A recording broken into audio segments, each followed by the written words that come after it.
What's up, everybody? Tech Review Tuesday. Let's do it. Roll that intro.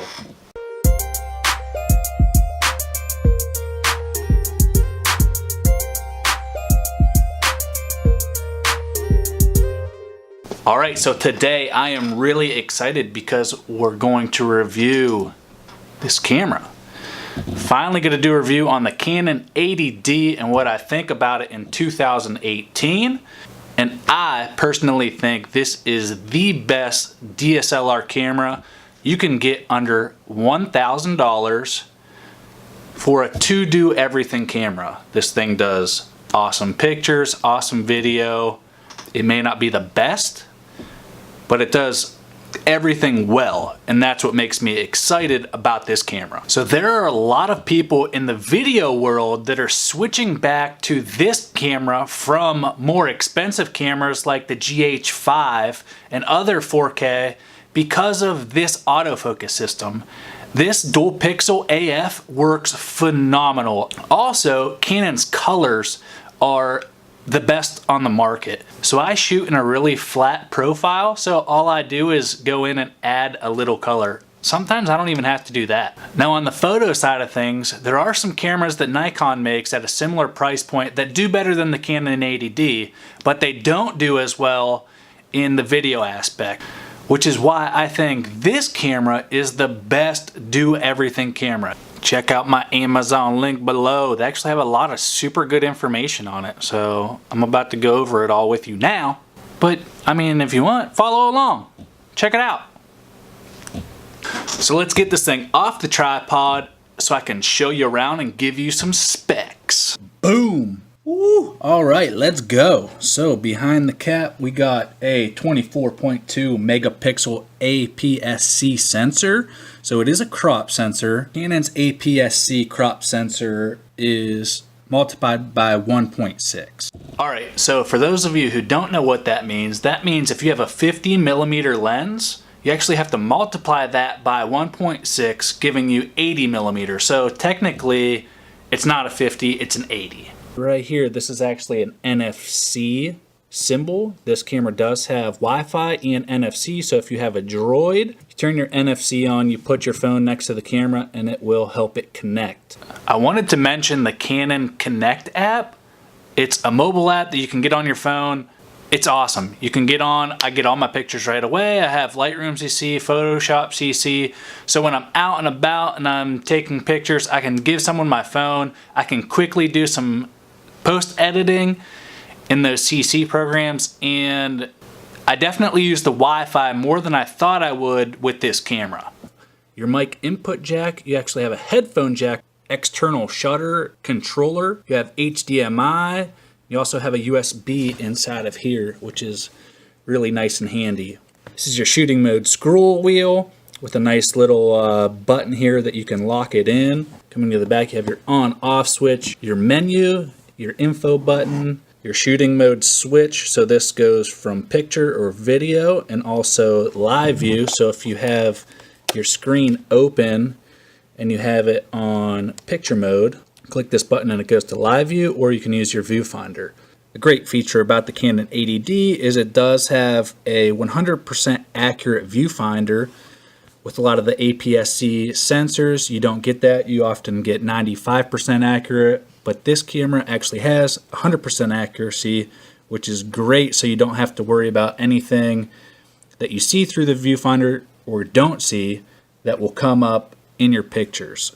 Also, this is how you start and stop your video. This does have the vari-angle Canon flip-out touch 3-inch screen. Absolutely love this thing. Love the touch screen. Love the fact that I can flip this thing around while I'm vlogging, taking selfies, doesn't matter. I use this screen all the time. Big thumbs up to Canon. This thing's awesome.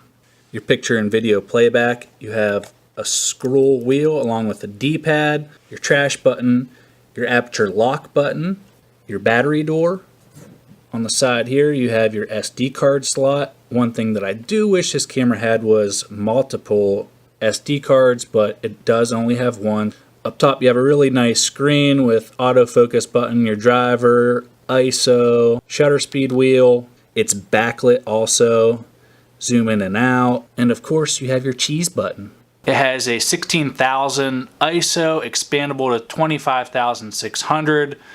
Your low light performance isn't the best to be expected off of an APS-C sensor, but I find it very, very usable.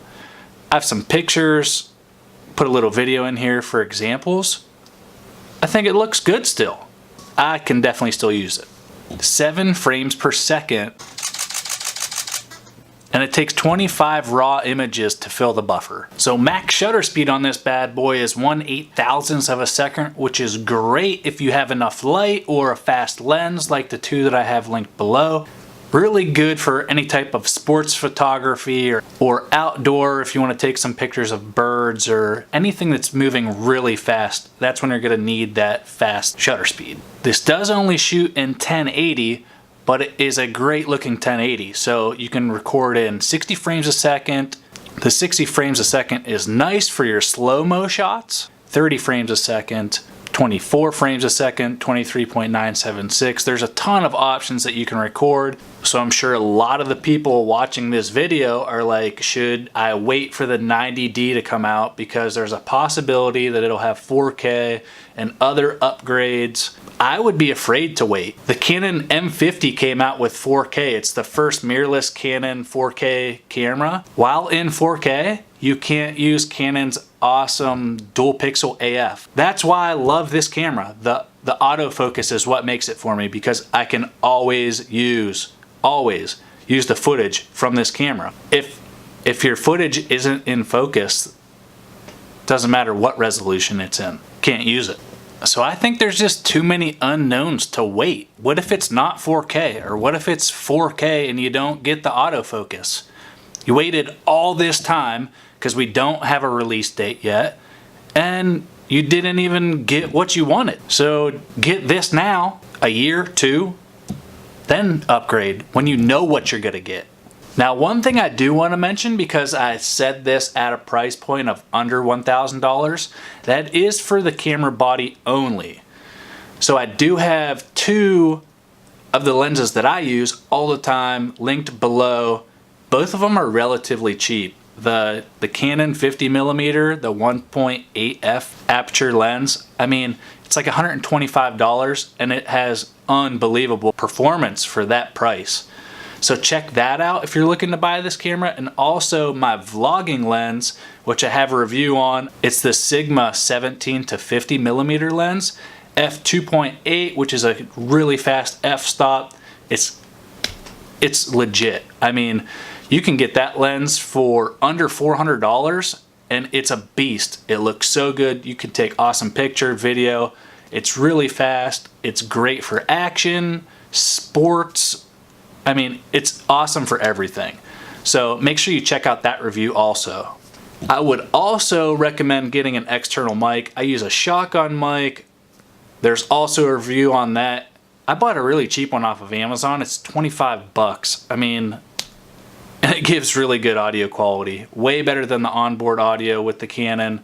That's one of the downfalls to the DSLR. But for $25, you plug it in, you need one AA battery, and you're good to go for 100 hours. So also check out that review. I have links to all my camera gear below. If you have any questions about it, just let me know. I'll answer quick. I'm always on my phone checking YouTube and my other social media networks. So hit me up. I'll answer real fast. All right, everyone. I hope that I went over everything that you wanted to hear about this camera. I know that I love it. I don't plan on upgrading anytime soon. I've been extremely happy with this thing. If you have any questions, please leave a comment below. Please leave a thumbs up, thumbs down if you didn't like it. Get subscribed. I'm trying to do a tech review every Tuesday. I usually try to put out a vlog every Thursday. I'll have both of the tech reviews that I mentioned earlier in the video on the screen here. I hope you enjoyed, and I hope you learned something. Thanks, guys. Have a good one.